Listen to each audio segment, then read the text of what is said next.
નમસ્કાર. ક્યારે એવું વિચાર્યું છે કે 0 અને 1 આ બે આખી સંખ્યાઓ વચ્ચે શું છે? ખાલી જગ્યા? ના, ત્યાં એક આખી દુનિયા વસેલી છે.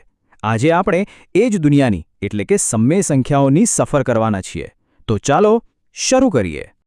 તો આજની આપણી સફરમાં શું શું છે?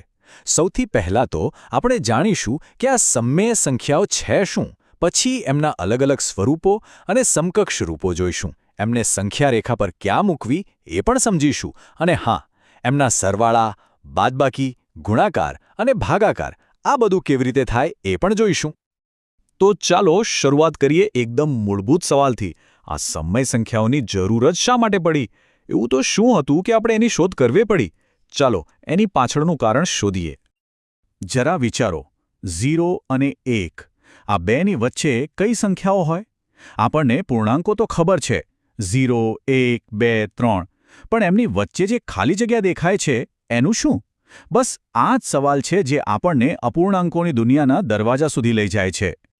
અને એનો જવાબ છે સમમેય સંખ્યા. એકદમ સરળ ભાષામાં કહીએ તો કોઈ પણ સંખ્યા જેને p/q એટલે કે અપૂર્ણાંકના રૂપમાં લખી શકાય. હા, પણ બે શરતો છે. પહેલી, p અને q બંને પૂર્ણાંક હોવા જોઈએ. અને બીજી અને સૌથી અગત્યની શરત, q એટલે કે છેદ નીચેની સંખ્યા ક્યારે પણ શૂન્ય ના હોવી જોઈએ. આ નિયમ ખાસ યાદ રાખવા જેવો છે. આને સમજવા માટે એક પિઝાનું ઉદાહરણ લઈએ. જે ઉપરની સંખ્યા છે p, એ છે અંશ. એ બતાવે છે કે આપણી પાસે પિઝાના કેટલા ટુકડા છે. અને નીચેની સંખ્યા q, એ છે છેદ. એ બતાવે છે કે આખા પિઝાના કુલ કેટલા સરખા ટુકડા કરવામાં આવ્યા હતા. હવે વિચારો, છેદ શૂન્ય કેમ ના હોઈ શકે?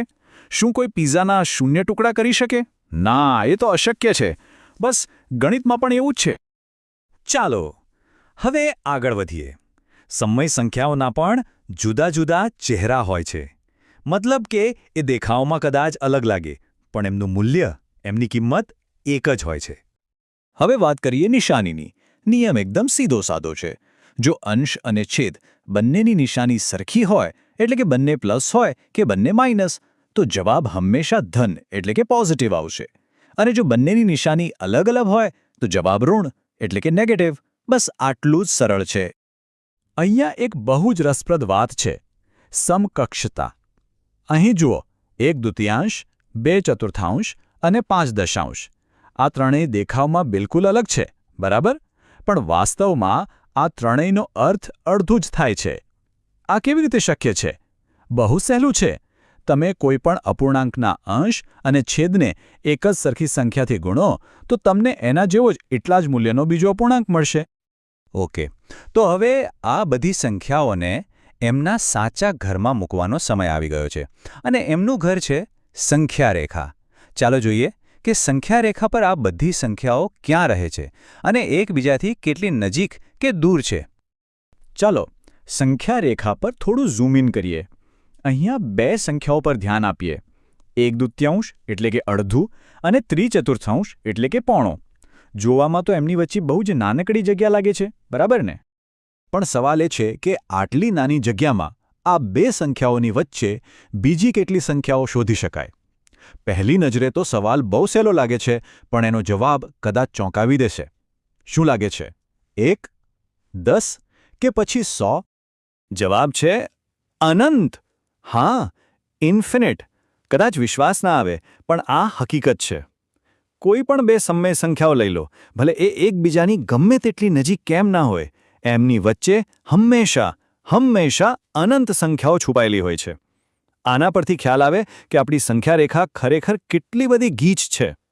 સારું, તો અત્યાર સુધી આપણે સમમેય સંખ્યાઓને ઓળખી. હવે એમની સાથે થોડી ગણતરીઓ કરીએ. ચાલો એમની સાથે થોડું રમીએ.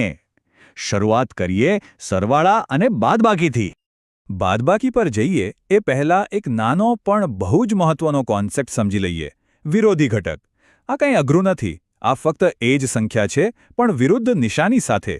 જેમ કે 5નો વિરોધી ઘટક છે -5. અને ખાસ વાત એ છે કે જ્યારે પણ કોઈ સંખ્યાને એના વિરોધી ઘટકમાં ઉમેરો તો જવાબ હંમેશા શૂન્ય જ આવે. હવે આ જાણવાનો ફાયદો શું? ફાયદો એ છે કે ગણિતમાં બાદબાકી જેવી કોઈ વસ્તુ જ છે જ નહીં. હા, બરાબર સાંભળ્યું. બાદબાકી એ ખરેખર તો વિરોધી ઘટકનો સરવાળો છે. જેમ 5 ઓછા 3 કરવું એ ખરેખર 5 વત્તા ઓછા 3 કરવા જેવું જ છે. એ જ રીતે 1/2માંથી 1/4 બાદ કરવા એનો મતલબ છે 1/2માં ઓછા 1/4 ઉમેરવા.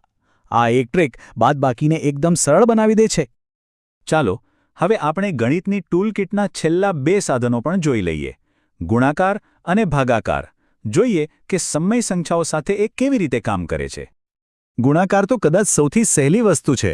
કંઈ જ નથી કરવાનું, બસ ઉપરની સંખ્યાઓનો ગુણાકાર ઉપર કરો અને નીચેની સંખ્યાઓનો ગુણાકાર નીચે, એટલે કે અંશનો અંશ સાથે અને છેદનો છેદ સાથે. બસ જવાબ તૈયાર. હવે રહ્યો ભાગાકાર. ભાગાકાર માટે આપણને એક નવા મિત્રની જરૂર પડશે, જેનું નામ છે વ્યસ્ત. વ્યસ્ત એટલે બીજું કંઈ નહીં, બસ અપૂર્ણાંકને ઊંધો કરી દેવાનો, અંશને છેદમાં અને છેદને અંશમાં. દાખલા તરીકે 2/3નો વ્યસ્ત થાય 3/2. એકદમ સહેલું.